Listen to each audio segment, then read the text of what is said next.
இனிய காலை வணக்கம். இன்னைக்கு கேள்விக்கு என்ன பதில் நிகழ்ச்சியில ஒரு அருமையான கேள்வியை பழனிச்சாமி ஐயா அவினாசில இருந்து கேட்டிருக்காரு.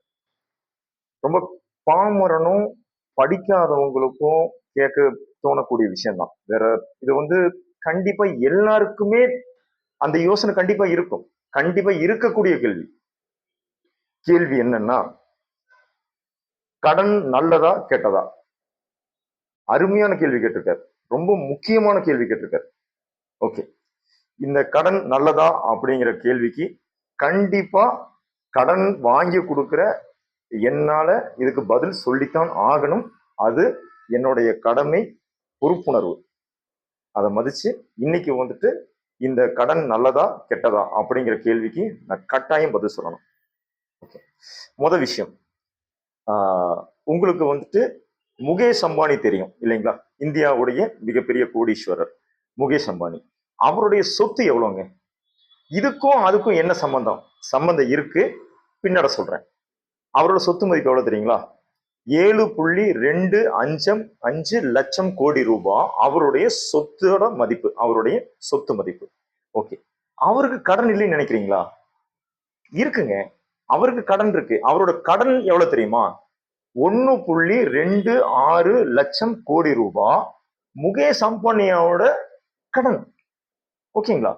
அடுத்தது அதானி அப்படின்னு நீங்க கேள்விப்பட்டிருப்பீங்க இல்லைங்களா? இப்ப புதுசா ஒரு புதிய ஒரு கோடீஸ்வரர். அவருடைய சொத்து எவ்வளவு தெரியுங்களா? 7.05 லட்சம் கோடி ரூபாய் அவருடைய சொத்து மதிப்பு. அவருக்கு கடன் இல்லைன்னு நினைக்கிறீங்களா? அவருக்கும் கடன் இருக்குங்க. அவரோட கடன் எவ்வளவு தெரியுமா? 2.30 லட்சம் கோடி ரூபாய் அவருக்கு கடன் இருக்கு. என்னோட ஒரே ஒரு கேள்விதான், நம்ம கடன் நல்லதா கெட்டதா அப்படின்னு கேள்வி கேட்டுட்டு இருக்கோம். அப்ப இந்த ரெண்டு பணக்காரங்களுக்கு பாத்துட்டீங்கன்னா கடன் ஏன் வச்சிருக்கிறாங்க? அவங்க கிட்ட தான் இவ்வளவு பணம் இருக்கு.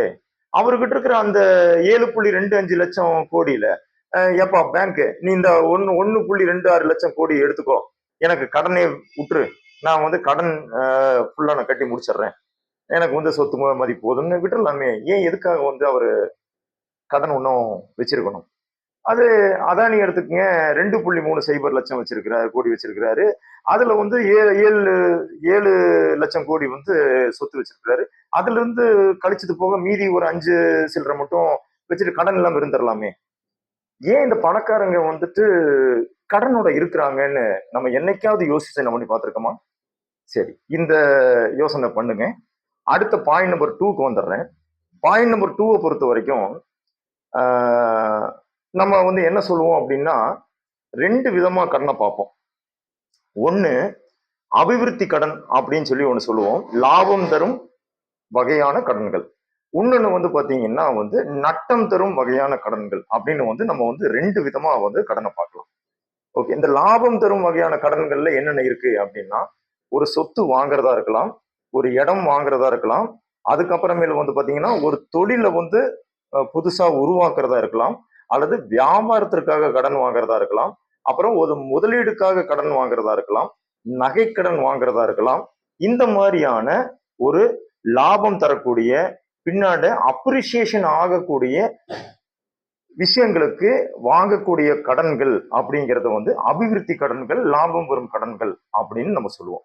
அடுத்தது பாத்தீங்கன்னா அனாவசியமான கடன்கள், நட்டம் தரும் கடன்கள் எது அப்படின்னு பாத்துட்டீங்க அப்படின்னா, கார், பைக்கு, ஏசி, அதுக்கப்புறமேல பாத்தீங்கன்னா இந்த ஹோம் அப்ளையன்சஸ், போனு, அப்புறம் டிவி, அப்புறம் பாத்துட்டீங்கன்னா இந்த கிரெடிட் கார்டு, அப்புறம் இந்த அழகு சாதன பொருள்கள், அதுக்கப்புறமேலு ஆடம்பரமான பொருள்களுக்கு நம்ம கடன் வாங்குறோம் இல்லைங்களா? இது பாத்தீங்கன்னா எப்பவுமே லாபம் தராதுங்க. ஏன்னா இது டிப்ரிசியேஷன் ஆகக்கூடிய கடன் வகைகள். அப்ரிசியேஷன் ஆகக்கூடிய கடன் வகைகள் வேறு, டிப்ரிசியேஷன் ஆகக்கூடிய கடன் வகைகள் வேறு. சோ இது முதல்ல நம்ம ஒரு ஒரு தெளிவான பார்வை இருக்கணும். நம்ம வாங்கக்கூடிய கடன் அப்ரிசியேஷன் கடனா, டிப்ரிசியேஷன் கடனா அப்படிங்கிறத நமக்கான ஒரு தெளிவான பார்வை, சிந்தனை இருக்கணும். இது பாயிண்ட் நம்பர் 2. பாயிண்ட் நம்பர் 3 வந்துடுறேன். என்னோட கேள்வி, எதை ஒன்றை தீர்க்கமாக நினைச்சுக்கிட்டே இருக்கிறோமோ, உதாரணத்துக்கு எனக்கு பணம் வேணும், எனக்கு வருமானம் வேணும், எனக்கு வந்து தொழில் நல்லா நடக்கணும், என்னுடைய பொருள்கள் அனைத்துமே வந்து நல்ல லாபத்தோட விற்கணும், எனக்கு பண தேவைகள் அதிகமாக வரணும் அப்படின்னு வந்து யார் ஒருவர் தன்னுடைய வருமானத்தையும் பணத்தையும் அதிகமாக எண்ணத்தாலும் சொல்லாலும் செயலாலும் மனத்தாலும் நினைத்து கொண்டே இருக்கிறார்களோ அவருக்கு அந்த விஷயம் சேரும், வந்து கிடைக்கும் அப்படின்னு பிரபஞ்ச சக்தி அப்படின்னு நம்ம சொல்றோம். கரெக்டுங்களா? அதை நம்புறீங்க இல்லையா? சரி. என்னோட ஒரு சின்ன உங்களோட பார்வைக்கு கொடுத்துட்றேன்.